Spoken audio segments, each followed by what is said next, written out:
ఏలూరు జిల్లాలో కరోనా కలకలం కొనసాగుతుంది. తాజాగా మరొక మహిళకు కరోనా పాజిటివ్ నిర్ధారణ కావడంతో జిల్లాలో పాజిటివ్ కేసుల సంఖ్య 11కు చేరింది. 2 రోజుల క్రితం ఏలూరు కలెక్టరేట్లో పనిచేసే 5 ఉద్యోగులు కరోనా బారిన పడ్డారు. కరోనా లక్షణాలు కనిపించిన ఎవరైనా ప్రభుత్వ ఆసుపత్రిలో ఉచితంగా టెస్టులు చేయించుకోవచ్చని వైద్య శాఖ అధికారులు సూచిస్తున్నారు. కోవిడ్ బారిన పడిన వారిని హోమ్ ఐసోలేషన్లో ఉంచి వైద్యుల పర్యవేక్షణలో చికిత్స అందిస్తున్నారు. ఏలూరు జిల్లాలో కరోనా వ్యాప్తిపై మరింత సమాచారం మా రిపోర్టర్ మల్లికార్జున్ అందిస్తారు.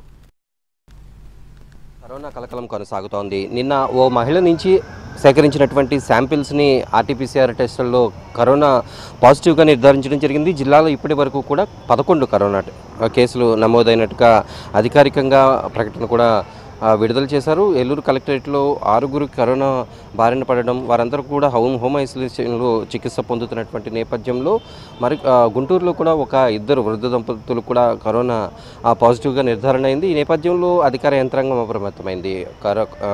ఈ కలెక్టరేట్లో ఎక్కువ మందికి కరోనా పాజిటివ్ అనేది నిర్ధారణ కావడంతో వారందరినీ కూడా హోమ్ ఐసోలేషన్లో ఉంచి చికిత్స అందిస్తున్నారు. అలాగే సిబ్బంది అందరూ కూడా ఖచ్చితంగా మాస్కులు ధరించి విధులకు హాజరయ్యే విధంగా అధికారులు ఇప్పటికే చర్యలు తీసుకున్నారు.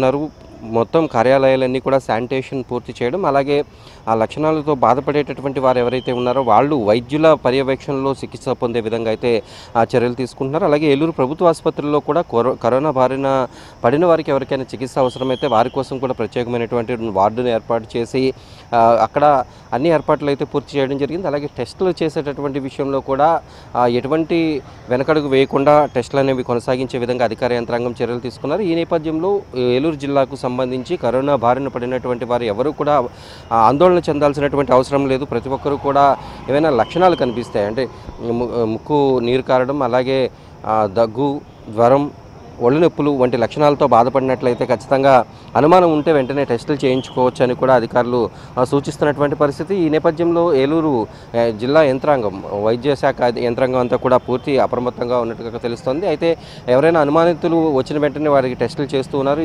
ఈ నేపథ్యంలోనే నిన్న ఓ మహిళకు నిర్వహించినటువంటి ఆర్టీపీసీఆర్ టెస్టుల్లో కూడా పాజిటివ్ అని నిర్ధారణ అయింది. ఈ నేపథ్యంలో జిల్లాలో కేసుల సంఖ్య మొత్తం ఇప్పటి వరకు కూడా 11కు చేరింది. అయితే ఇది అధికారికంగా ఉన్నటువంటి లెక్క. అలాగే ఇంకా ప్రైవేట్ హాస్పిటల్స్ని ఆశ్రయిస్తున్నటువంటి వారు కూడా ఎక్కువ మంది ఉండొచ్చు అనేటటువంటి విషయాన్ని అధికారులు స్పష్టం చేస్తున్నారు. అయితే ఆందోళన చెందాల్సినటువంటి ఇప్పుడు ప్రస్తుతం నమోదవుతున్నటువంటి కేసులు కానీ, అయితే ఇక్కడ ఉన్నటువంటి లక్షణాలు బట్టి కానీ ఎవరు పెద్దగా ఆందోళన చెందాల్సినటువంటి అవసరం లేదు అనేటటువంటి విషయాన్ని ఏలూరు డిఎంఎన్హెచ్ఓ కూడా స్పష్టం చేశారు. ఇప్పటివరకు అయితే ఎవరైనా అనుమానితులు కానీ, లేకపోతే ఆ లక్షణాలతో బాధపడుతున్నటువంటి ఉద్యోగులు కానీ ఎవరైనా ఉంటే వాళ్ళందరూ కూడా వర్క్ ఫ్రమ్ హోమ్ చేయొచ్చు అనేటటువంటి విషయాన్ని కూడా ఏలూరు జిల్లా కలెక్టర్ ఇప్పటికే ప్రకటించడం జరిగింది. అలాగే నిన్న ఏలూరులో జరిగినటువంటి ఈ ప్రజా సమస్యల పరిష్కార వేదికలో కూడా మొత్తం అధికారులందరూ కూడా పూర్తిగా ఈ మాస్కులు ధరించి, అలాగే వచ్చినటువంటి ఈ ఫిర్యాదుదారులు ఎవరైతే ఉంటారో వారందరూ కూడా మాస్కులు ధరించి ఆ కార్యాలయానికి హాజరయ్యే విధంగా అయితే చూస్తున్నారు. ఇప్పటికీ కూడా ప్రభుత్వ ఆసుపత్రులకి, అలాగే పబ్లిక్ ప్లేసులకి వెళ్ళేటటువంటి వారు ఖచ్చితంగా మాస్కులు ధరిస్తే మంచిది అనేటటువంటి సూచనలు అయితే వైద్య శాఖ సూచిస్తోంది. ప్రస్తుతం ఏలూరు జిల్లాలో కరోనా కేసులు పెరుగుతున్నటువంటి నేపథ్యంలో ఉన్న పరిస్థితి. వీడియో జర్నలిస్ట్ కరి శ్రీనివాస్తో మల్లికార్జున్, ఏలూరు నుంచి.